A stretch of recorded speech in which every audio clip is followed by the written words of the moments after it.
2 semaines après la victoire de l'Aquitain Victor Charlot à l'Anilis en ouverture du Trobreléon, cette deuxième manche du Trophée Madio va mettre aux prises un nombre record de cadets. 184 concurrents au départ qui rêvent de rejoindre au palmarès de ce contre-la-montre de grands noms du cyclisme comme par exemple Arnaud Demar, le coureur de la Française des Jeux, vainqueur ici en 2007. Je pense qu'aujourd'hui, ça va être un costaud qui va gagner. Forcément, ici, c'est compliqué. On a des circuits qui sont difficiles. Quand on a vu l'Anilis, la Châteaubriand, c'est pas facile. Il faut toujours être présent pratiquement en tête ou pas loin. Celui qui gagne, souvent, on a vu Desmar ici gagner. Donc forcément, c'est pas un as à chaque fois qui gagne. Pour de nombreux cadets, ce contre-la-montre est une grande première. Alors pour le préparer au mieux, les jeunes du Vélo Club Sainte-Livrade en Aquitaine sont arrivés la veille à Châteaubriand.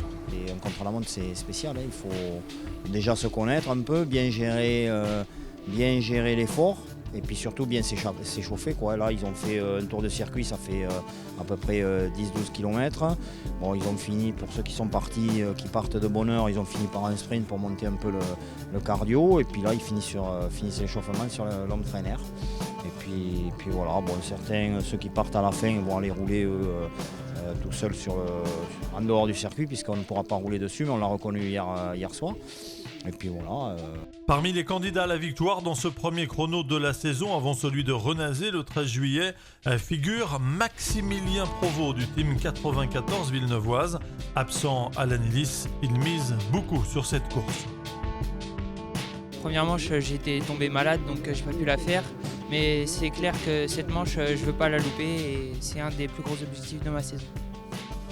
Lorsque Maximilien Provost s'élance, le meilleur temps provisoire est détenu par Luca Pagnier d'Argenteuil qui a bouclé les 13 km en 18 minutes et 22 secondes.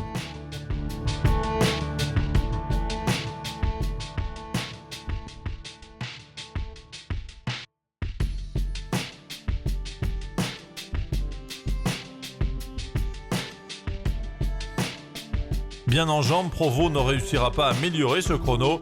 Il finira finalement 13e de ce contre-la-montre à 1 minute 20 du futur vainqueur Donovan Grondin.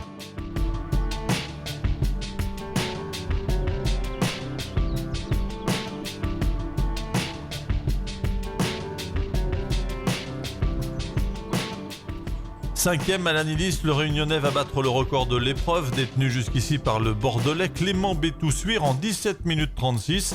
Grondin va boucler ce chrono en 17 minutes et 31 secondes, à 5 petites secondes de moins que l'ancien record et surtout une moyenne impressionnante de 44 km/h 500.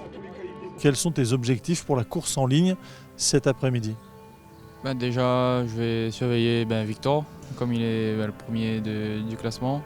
Et je ne vais pas laisser des échappées partir. On retrouve les coureurs l'après-midi pour l'épreuve en ligne. 13 tours de 4 km 800, un parcours roulant de 62 km 400 au total et un début de course où les attaques vont se multiplier.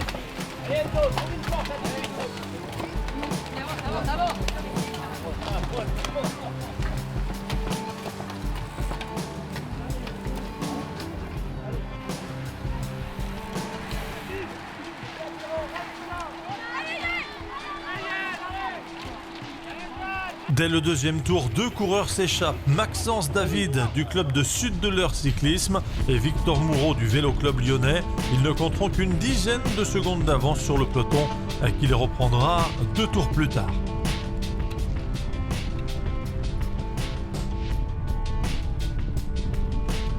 C'est ensuite au tour de Samuel Thibault du comité cycliste montois de tenter sa chance. Bientôt rejoint par Antoine Devanne de Pouzauges et Yaël Joalan de Pontchâteau.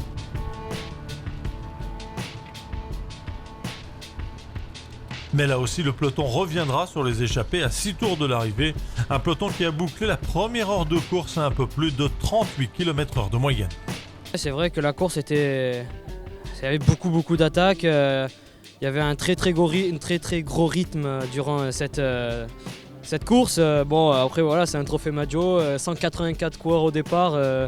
On comprend pourquoi il y a eu une aussi grosse moyenne, mais voilà, c'était une grosse course pour moi et j'en suis content de l'avoir participé. Venir de Marseille pour le trophée Madio, ça veut dire qu'à tes yeux c'est très important cette course, ça représente quoi ?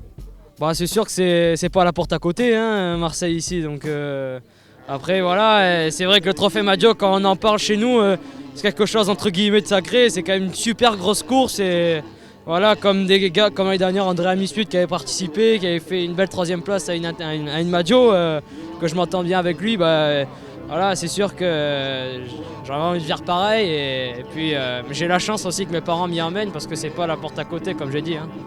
À 4 tours de l'arrivée, environ une vingtaine de kilomètres, Louis Barré de la pédale nantaise réussit à fausser compagnie au peloton. Très vite, le spécialiste des échappées en solitaire prend une quarantaine de secondes d'avance. Louis Barré, déjà vainqueur à 2 reprises cette saison, résiste au retour du peloton et tiendra bon jusqu'à l'arrivée. Le jeune Nantais franchit seul la ligne et remporte cette 2e manche du trophée Madio. Je pensais faire dans les 10, un top 10, ça serait, je trouvais ça bien. Bah, j'ai attaqué à 4 tours de l'arrivée, j'ai pris 1 minute directe. Et du coup, bah, ça l'a fait, quoi. Bah, la plupart de mes victoires, c'est en solitaire, mais jamais au sprint. Quand il y a des bosses, ça peut le faire à la fin, mais ouais, c'est tout. Derrière Louis Barré, Matteo Carlo 2e de Nogent-sur-Oise et Ivan Alvarez du Vélo Club La Souterraine 3e complète le podium. Un prochain rendez-vous avec le trophée Madio, ce sera à Locminé le 22 mai prochain à l'occasion de la 3e manche.